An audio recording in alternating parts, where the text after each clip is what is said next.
Hola, nois i noies, benvinguts una vegada més al meu canal. Avui estic super contenta perquè us porto un mini tutorial sobre com fer corones de flors. Aquest és el resultat. És una passada. L'any passat la vaig fer, realment aquesta és bastant grossa i la idea que tenia era fer una corona per posar-me-la al cap.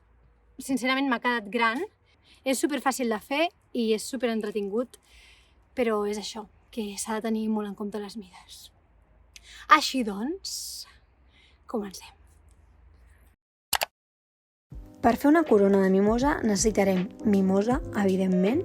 També necessitarem una mica de verd, per tant jo li he afegit unes branquetes d'olivera, però podeu fer servir eucaliptus o qualsevol planta que realment s'assequi bé.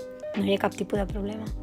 També necessitarem cinta florista, que és una cinta per unir totes les branquetes, i unes bones tisores per tallar-les.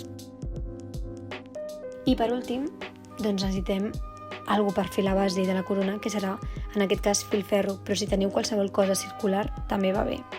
Llavors jo ja he fet aquí la base de la corona, que és bàsicament fer el filferro i donar-li voltes. Llavors, perquè se'ns aguanti aquest filferro que hem fet servir, fem servir la cinta florista i amb la cinta florista envoltem la part final del filferro. La cinta florista la veritat és que és supercòmoda. Jo he fet corones de flors només amb filferro, és a dir, unint el filferro, però la cinta florista és supercòmoda, és com un celo. Llavors, aquí us presento la meva amiga Naomi, que serà la meva ajuda en el vídeo d'avui. Aquí veureu que començo a fer ramets de mimosa i de branquetes d'olivera. Per fer una corona de flors sembla que sigui molt complicat, però realment és superfàcil.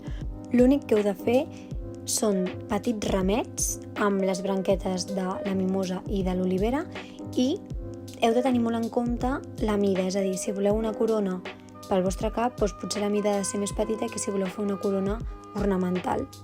Un cop tingueu fet els ramets, el que heu de fer és unir totes les tiges amb la cinta florista. És així de senzill. Si no en tinguéssiu, repeteixo, ho podeu unir amb filferro i queda igual de bonic.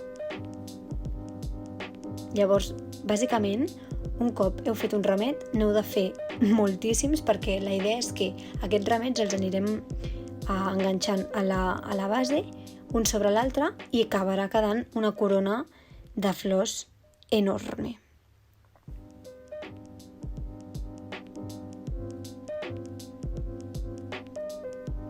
Un cop tinguem bastants ramets, agafem la cinta florista i un ramet i tornem a fer el mateix, és a dir, enganxem el ramet a la base. És super fàcil. Això sí, heu de tenir en compte que haureu d'anar enganxant els diferents ramets un sobre l'altre i sempre en la mateixa direcció perquè us quedi bé.